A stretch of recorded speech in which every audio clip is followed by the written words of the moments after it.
Olá, tudo bem? Bem-vindos. Meu nome é Márcia Xavier e a gente está aqui para mais um pouquinho de estudos do Vem e Segue-me.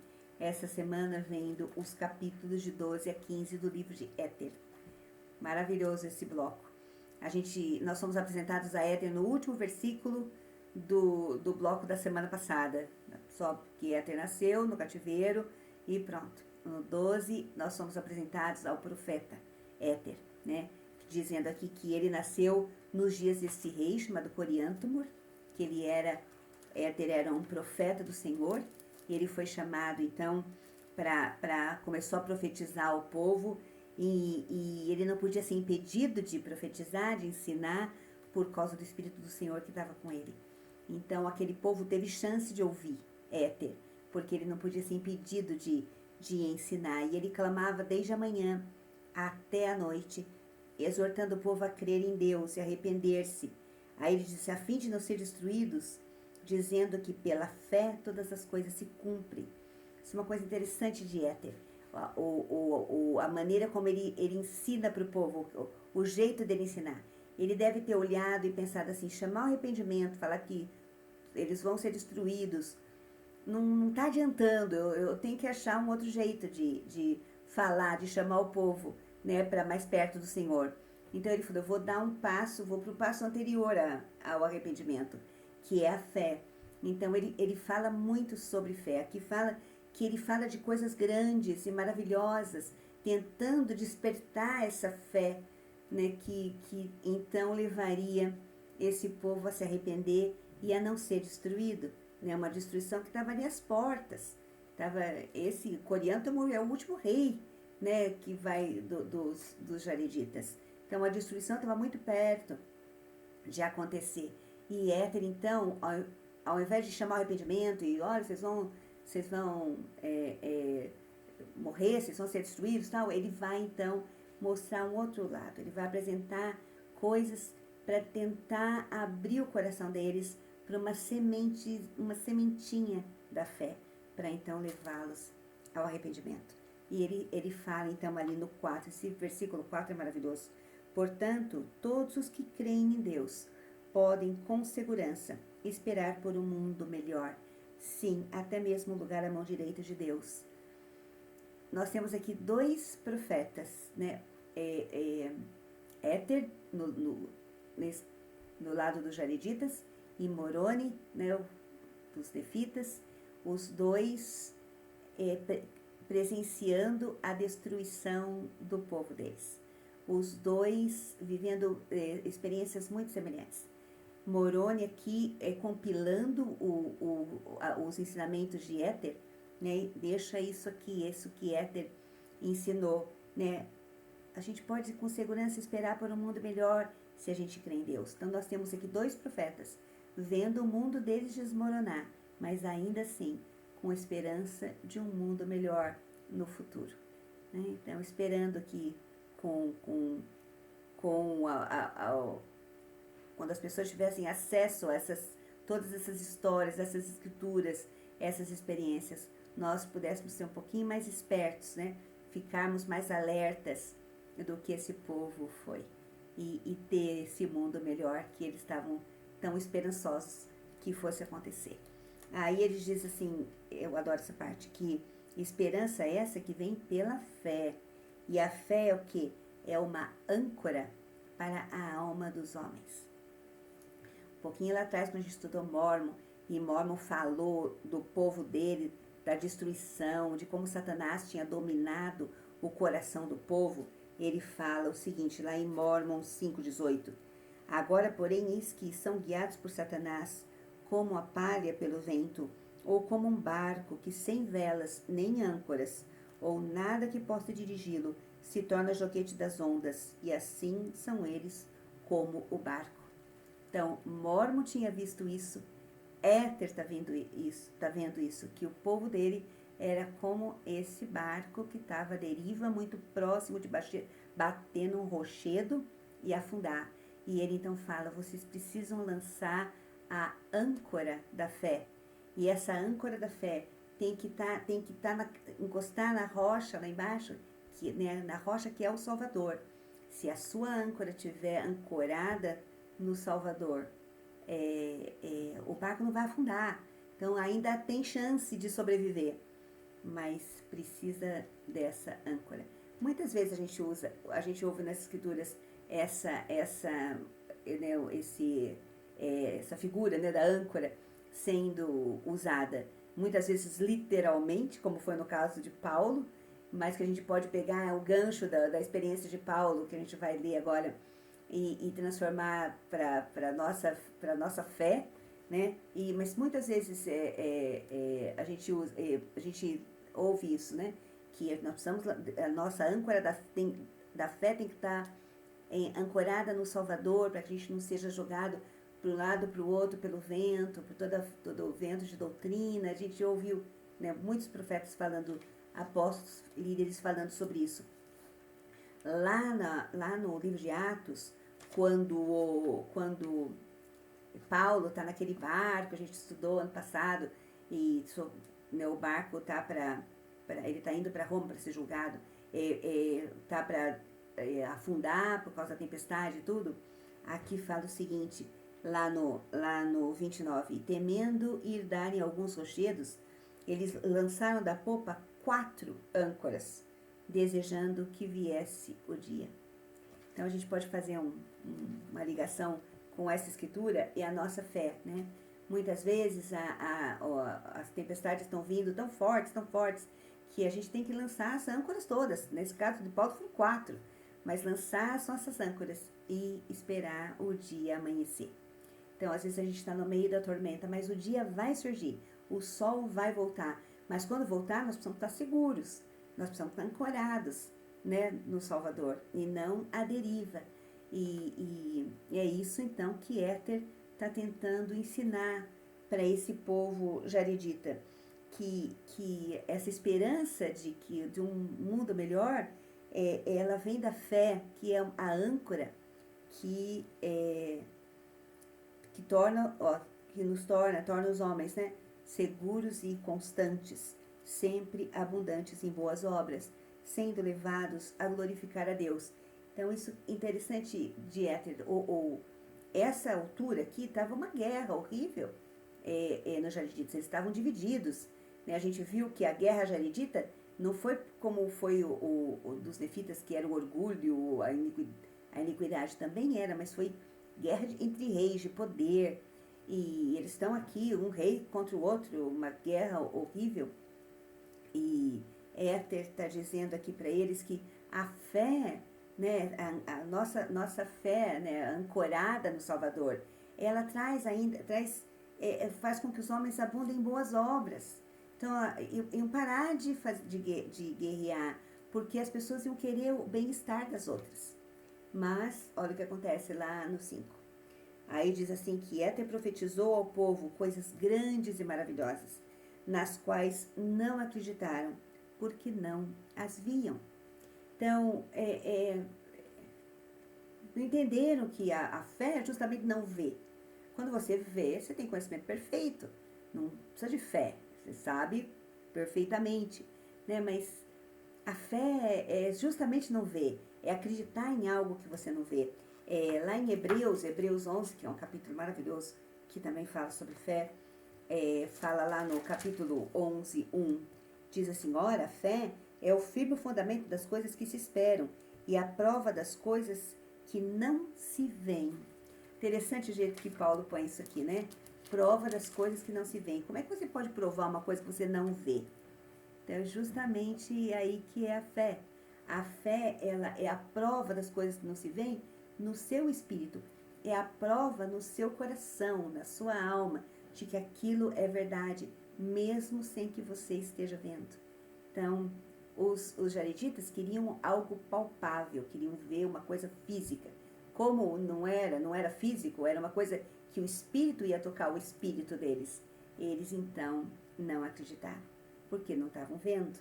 E aí Moroni, então, vai fazer uma pausa naquilo que Éter está escrevendo e vai reforçar esse princípio da fé, né, que Éter ensinou para o povo.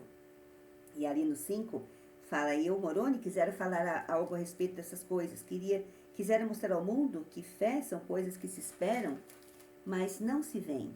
Portanto, não disputeis, porque não vedes, porque não recebeis testemunho, senão depois da prova de vossa fé. Então é isso. Então, você quer ver, você tem que ter fé antes. Você quer um milagre, você tem que ter fé antes. Né? O presidente Kimball escreveu um livro escrito A Fé Precede o Milagre. E é exatamente isso. Crê primeiro. Depois você vai ver o milagre acontecer. Mas não ao contrário. Não ao contrário. Não é assim, eu vou ver, daí eu tenho fé. Não, você tem fé, daí você vê. E aqui diz, ele fala aqui lá no 18, ninguém em tempo algum fez milagres antes de exercer fé. Portanto, primeiro creram no Filho de Deus.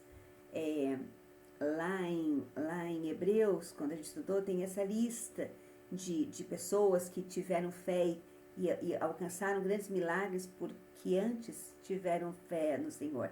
E aqui, então, Moroni vai fazer essa lista que estava lá em Hebreus, agora Moroni vai fazer uma lista, né, parecida com algumas situações e alguns profetas do livro de Mórmon. E ele começa ali falando da visita do Salvador nas Américas. Que o Salvador apareceu depois de ressuscitado. Ele não apareceu a nossos pais, senão depois que nele tiveram fé. Portanto, foi necessário que alguns nele tivessem fé, porque ele não se mostrou ao mundo. Então, ele só veio aqui porque alguns tiveram fé, acreditaram nas palavras lá que o profeta Samuel tinha dito que o Salvador visitaria as ovelhas dele aqui no continente americano. Então, foi a fé deles que fez, então, com que o Salvador viesse. Ele cita várias coisas aqui, mas ele cita ali interessante no 11. Portanto, pela fé foi dada a lei de Moisés. Pela dádiva de seu filho, porém, Deus preparou um caminho mais excelente. E foi pela fé que isso se cumpriu. Então, o que ele está falando aqui? Foi a fé na lei de Moisés, né? Foi pela fé que a lei de Moisés foi dada. E a fé nos mandamentos, naquelas coisas que a lei de Moisés tinha, foi o que preparou o mundo para ter o Evangelho do Salvador, que é aquele, falou, um caminho mais excelente. Tudo isso por conta da fé.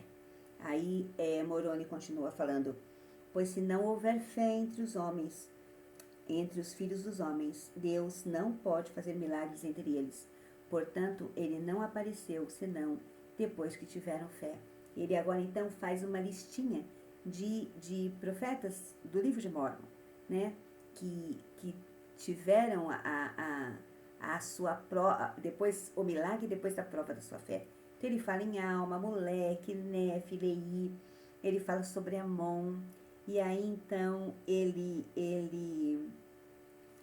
vai falando sobre todos aqueles que operaram milagres, fizeram-no pela fé, tanto os que viveram antes de Cristo, como os que viveram depois dele. Então, ele fala dos 3 discípulos e tudo. E ele, então, vai chegar, fala sobre o irmão de Jared, né, que não foi impedido de ver o Senhor por conta da fé que ele tinha. E lá no 22, ele, então, traz para o lado uma coisa, um exemplo mais próximo dele, mais pessoal. Ele fala assim, e foi pela fé que meus pais obtiveram a promessa de que estas coisas chegariam a seus irmãos por intermédio dos gentios. Portanto, me foi ordenado pelo Senhor, sim, pelo próprio Jesus Cristo. Então, ele vai falando de exemplos, aí ele chega muito perto dele. Foi pela fé que eles conservaram esses registros. Foi pela fé de que tudo aquilo que eles estavam escrevendo ia chegar aos gentios, ia chegar aos irmãos deles. Foi que eles, então, mantiveram os registros. E o Senhor fala para Moroni, agora é sua responsabilidade terminar e deixar seguro, guardar. Você que vai guardar, então, é sua responsabilidade. E agora a gente vê uma coisa interessante, a gente vê Moroni entrando numa crise, assim, mas eu não sou capaz de fazer isso. Vão zombar de nós, porque eu não sei escrever, a gente não escreve bem. né? Então ele cita até, se a gente escrevesse aqui em hebraico, ia estar perfeito, mas não está perfeito. Então os gentios, quando forem ler essas coisas, vão zombar de nós. Então ele tem assim uma crise existencial, assim, o Moroni, e ele fala o seguinte ali, ó, lá no, o Senhor fala para ele, a sua responsabilidade, termina, guarda, isso tem que fazer. Aí ele disse assim, mas eu disse, Senhor, os gentios farão zombaria dessas coisas, em virtude da nossa deficiência na escrita. Pois, Senhor, tu nos fizeste poderosos na palavra pela fé, mas não nos fizeste poderosos na escrita, pois fizeste com que todo esse povo muito pudesse falar, por causa do Espírito Santo que deste. Então, ele fala, o Senhor deu o dom de nós falarmos, mas não o dom de escrever. Aí ele continua ali, ó. Eu gosto dessa parte aqui, ó. E fizeste com que pudéssemos escrever só um pouco, e em virtude da inabilidade de nossas mãos. Eis que tu não nos fizestes poderosos na escrita, como o irmão de Jared, porque fizeste com que as coisas que ele escreveu fossem poderosas como tu, a ponto de dominar o homem que as lê. Então a gente está vendo aqui um profeta que leu tudo que o irmão de Jared escreveu. Nós não temos ainda isso, né? Essa é a parte selada do livro, mas dá uma curiosidade, né? De saber o que escreveu, que Moroni fala foi tão perfeito, né? A forma que ele escreveu foi tão perfeita que é semelhante ao Senhor. Mas eu não sou, eu não sei escrever como o irmão de Jared escreveu. E ele continua reclamando, assim, né? Dizendo, eu não posso, eu não tenho, vão rir de nós. E zombaram mesmo, né? A gente sabe que muitas pessoas, quando receberam o livro de Mórmon, fizeram piadas, fizeram pouco caso do livro, mas ele continua aqui, ó. Tu também fizeste nossas palavras poderosas e fortes, a ponto de não as podermos escrever. Portanto, quando escrevemos, observamos nossa fraqueza e tropeçamos por causa da colocação de nossas palavras. E eu temo que os gentios zombem de nossas palavras. Então, muitas vezes a gente leu isso, né, João, que as palavras deles eram tão lindas, as orações tão lindas, que não podiam ser escritas. Então, aí ele diz assim, depois que ele disse isso, né, o Senhor virou para ele e falou assim, Moroni, fica tranquilo, isso não é problema seu, você vai escrever aquilo que tem que ser escrito. E ele fala assim, ó, os tolos zombam, mas lamentarão e não se aproveitarão da vossa debilidade, porque minha graça basta aos mansos.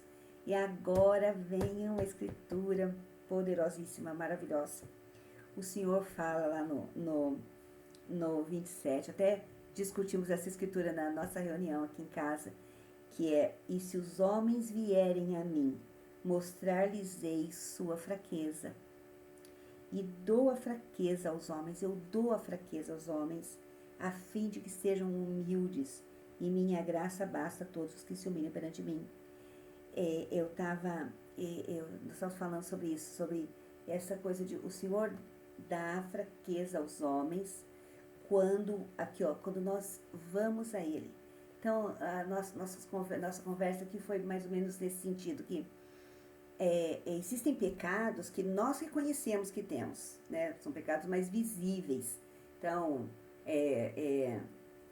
quebra a palavra de sabedoria, ou sou desonesto nos negócios, ou de repente faço alguma outra coisa, magoo alguém, sou orgulhoso. Então, alguns pecados que a gente mesmo sabe que tem e precisa se arrepender, né?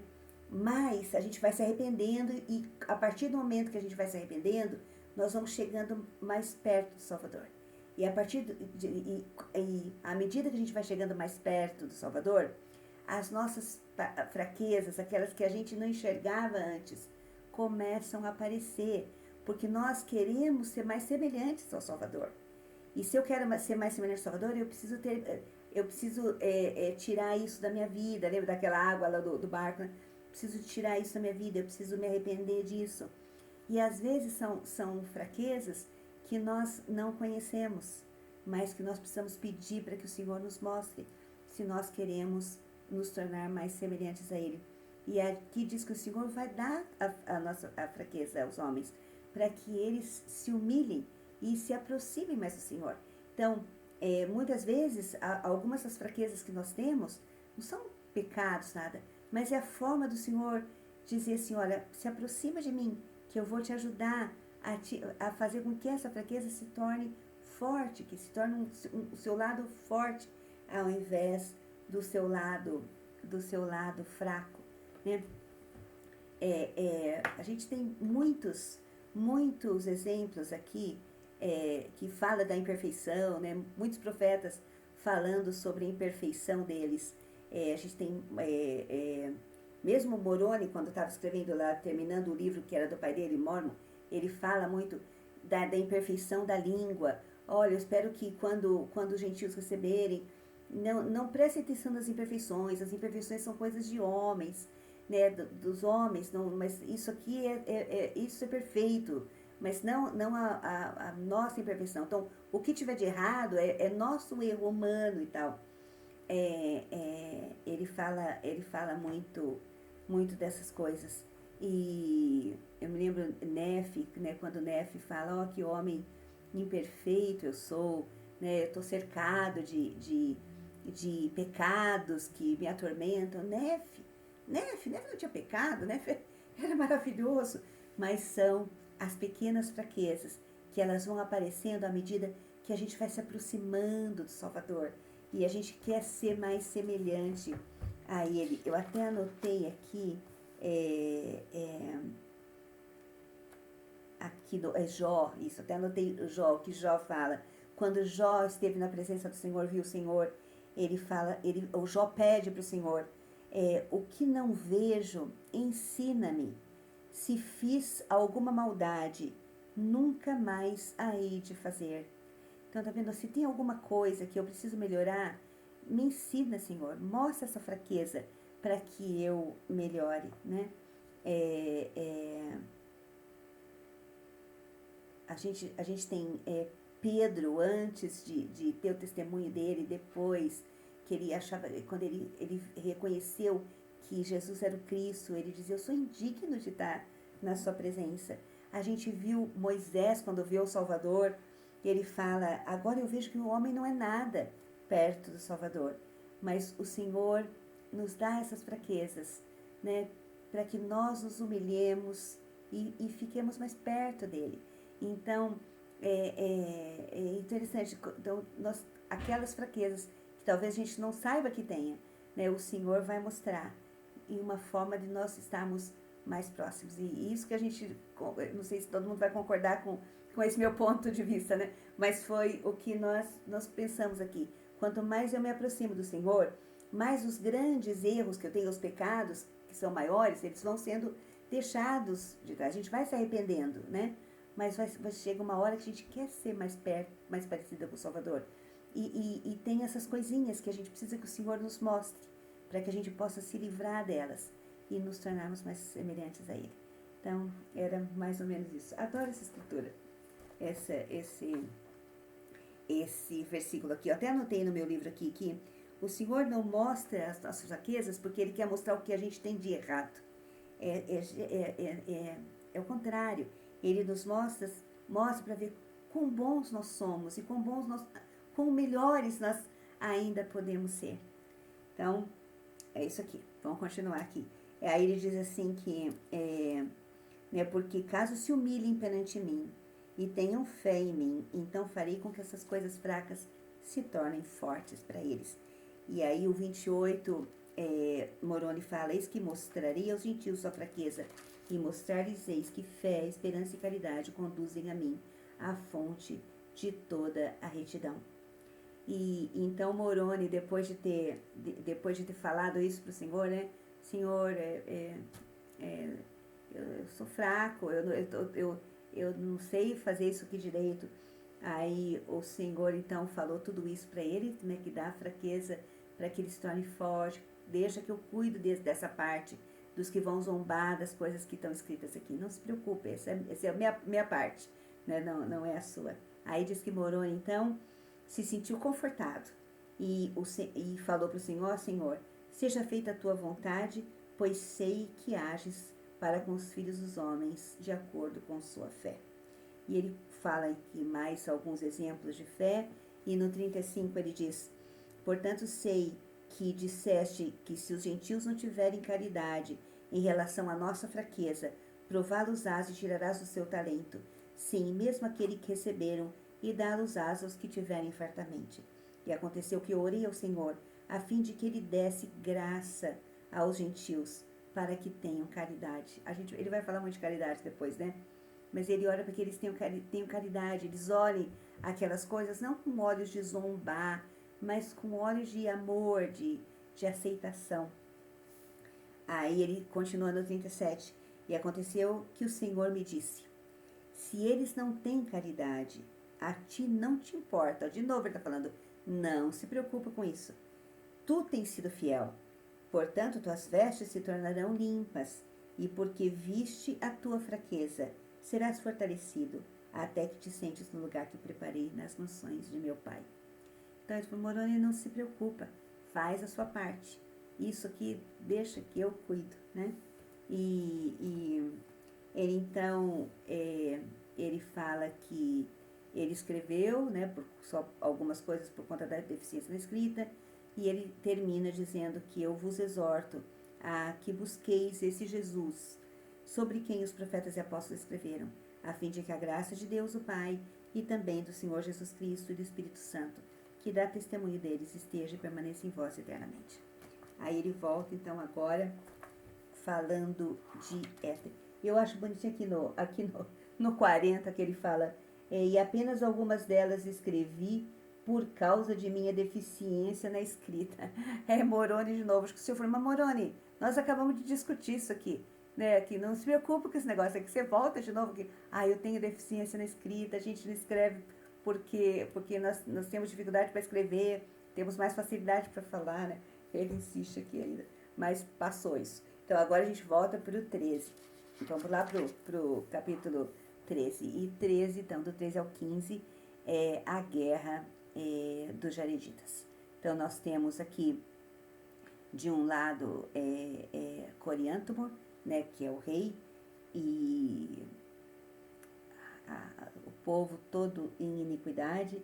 Ali no 2 fala que rejeitaram todas as palavras de Éter, porque ele verdadeiramente lhes falou de todas as coisas, desde a origem do homem, e que depois de haverem as águas recuado dessa terra, ela tornou-se uma terra escolhida. Então ele fala sobre essa terra que foi prometida. O irmão de Jared recebeu essa promessa, né, que essa terra era escolhida, era entre todas as outras, era a terra escolhida do Senhor.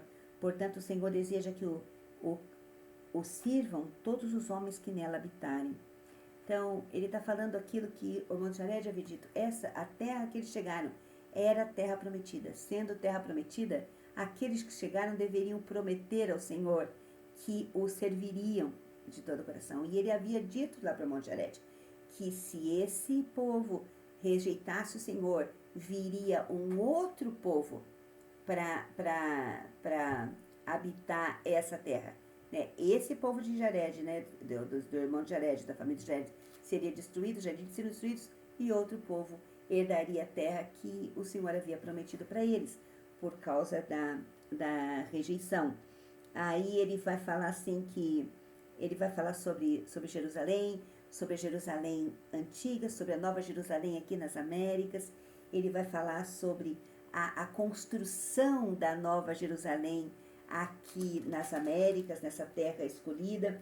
Aí ele fala interessante que depois vai vir uma Nova Jerusalém, né? A Sião do céu vindo aqui para Sião da terra. Então, que acontecer, ele fala sobre toda essa parte da Jerusalém lá do Velho Mundo, né, do outro lado, da Nova Jerusalém das Américas, de Sião, né, de Enoque voltando para habitar aqui, a preparação, a nossa responsabilidade de preparar Sião, né, preparar essa Sião para receber a outra Sião e tudo. E ele vai falando várias coisas aqui. Aí ele disse que ele continuou escrevendo sobre as coisas, as profecias de Éter, ele diz assim, que quando sucederem essas coisas, né, de da Nova Jerusalém, da Antiga Jerusalém, da Jerusalém que vem do céu, né, de Sião que vem do céu. Então, cumprir-se as escrituras que diz que foram os primeiros que serão os últimos e aos que foram últimos que serão os primeiros. E ele estava prestes a escrever mais, né, das profecias de Éter, mas ele foi proibido. Então, grandes e maravilhosas, porém, foram as profecias de Éter, mas eles não lhe deram valor algum e expulsaram-no.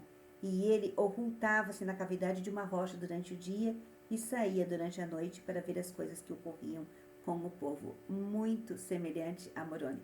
Então, Moroni devia estar escrevendo isso, dizendo, nossa, eu faço a mesma coisa, nós dois a mesma coisa. Aí, então, ele começa essa guerra e o Senhor fala para Éter, vai lá falar com o rei, né? Vai falar com Coriantumor.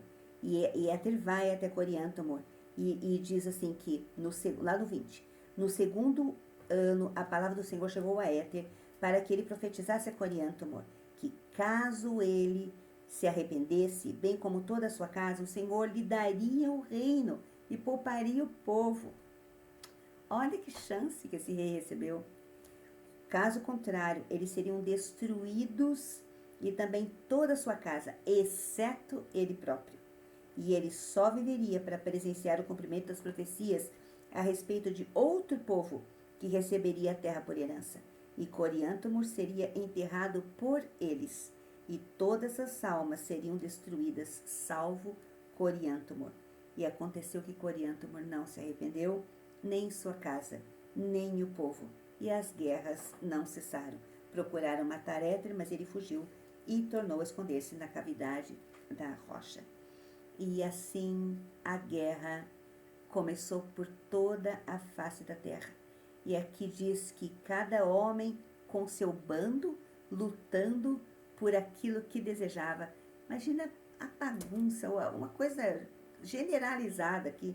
Aí diz que haviam ladrões e, em suma, toda sorte de iniquidade em toda a face da terra. E a gente começa a ver a história de Coriantumor, que ele perde, ele ganha, ele é ferido, ele volta, ele perde de novo, é ferido de novo, ele ganha, ele perde várias vezes acontece isso. Até que nós somos apresentados, deixa eu ver aqui, lá aí ele fala da maldição que caiu sobre a terra.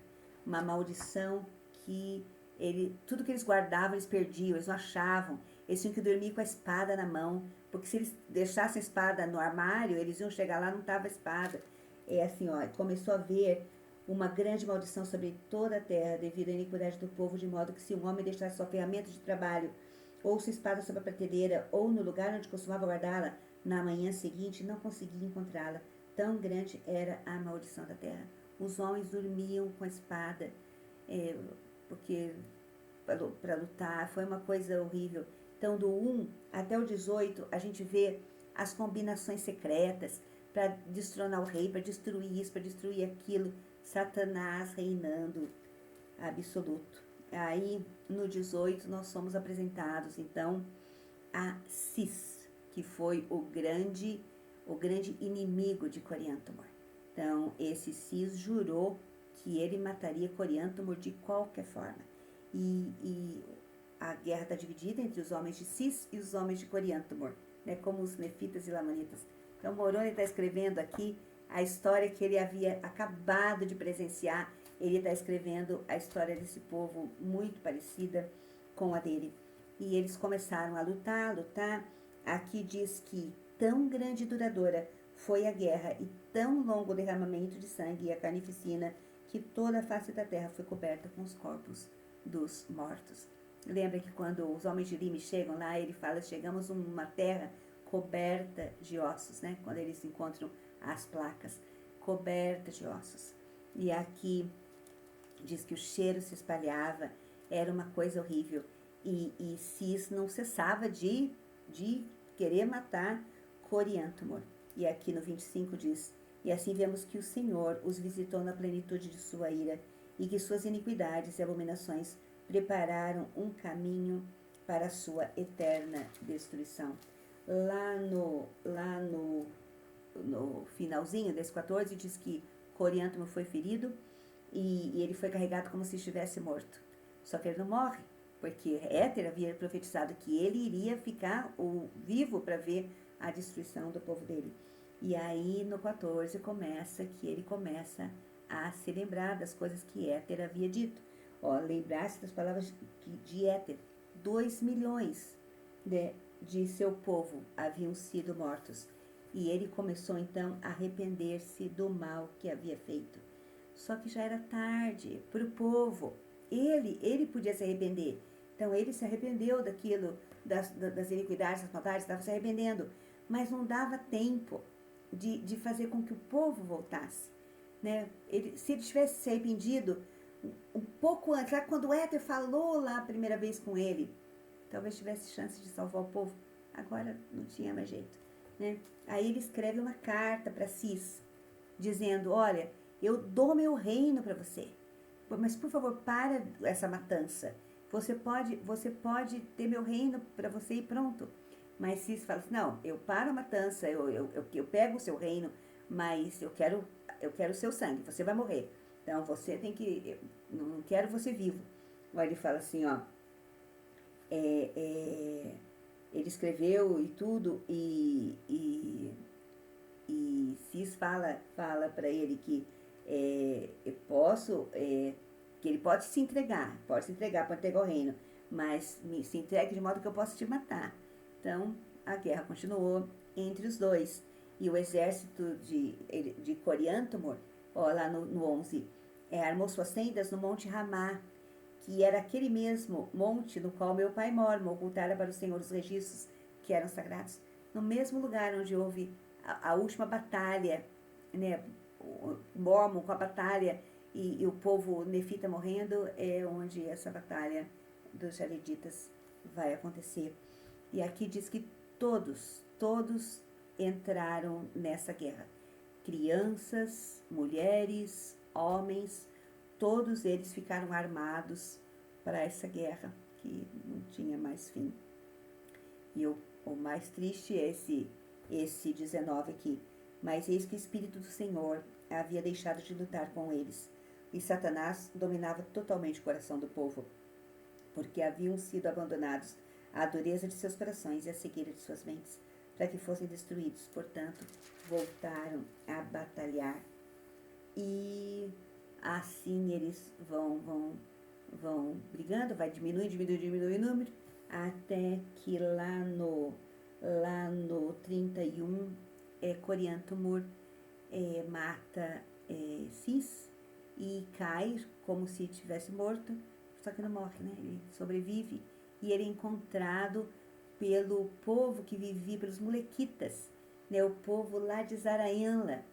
E ele é levado para Zaraianla, ele leva uma placa onde ele escreveu a história dele, das gerações dele, né? Lá em Omni fala disso, que eles trouxeram esse homem chamado Coriantumor com uma placa onde continha a história dos pais dele, que dizia que o povo tinha vindo lá da Torre de Babel e tudo. O rei Mosias traduz essas placas, né? E é isso. Cumpriu a profecia que Éter havia feito, de que ele sobreviveria para ver o fim do povo dele. Seria o último dos Jareditas, né? O último. E assim foi. E aqui, lá no 33, diz: e o Senhor falou a Éter e disse: vai. E ele foi e viu que as palavras do Senhor tinham sido todas cumpridas. E terminou o seu registro. E a 100ª parte não escrevi. E ocultou-o de um modo que o povo de Lime o encontrou. Então, quando o povo de Lime estava tentando encontrar Zaraianla, eles encontram esse lugar coberto de ossos, que foi o lugar dessa última batalha jaredita, e encontram as placas que Éter havia escrito, né, contando a história dos Jareditas. E as últimas palavras de Éter são: se o Senhor desejar que eu seja transladado, ou que eu cumpra a vontade do Senhor na carne, não importa, contanto que eu seja salvo no reino de Deus. Então tá aí uma pessoa que sobreviveu, assim como Moroni, né? Então, duas civilizações mortas, nos alertando, exortando para que nós sejamos mais sábios, né? Para nos protegermos do que possa vir. Então eu só queria terminar com essa escritura maravilhosa de Éter, que lá no 12:4, que fala: portanto, todos os que creem em Deus podem com segurança esperar por um mundo melhor, sim, até mesmo um lugar à mão direita de Deus, e esperança essa que vem pela fé e é uma âncora para as almas dos homens, tornando-os seguros e constantes. Se esse povo tivesse prestado atenção, né? Nada disso teria acontecido. Então, que algumas dessas coisas nos sirvam de lição, que a gente possa ancorar nosso barco, né, na rocha do Salvador, e quando os ventos vierem, a tempestade vier, nosso barco está seguro até que o dia amanheça e a gente esteja salvo, porque nós estamos perto do Salvador. É isso. Boa semana. Acabamos o livro de Éter. Vai dando uma tristeza quando o livro de Mormon está acabando. Agora já vamos estar em Moroni, o último livro. Acabou. Né? Acabou. Eu amo o livro de Mormon. É isso. Que a gente possa tirar essas lições para nós. Boa semana. Né? Fiquem bem, fiquem seguros. E a gente se vê na próxima. Abraço para todo mundo. Tchau, tchau.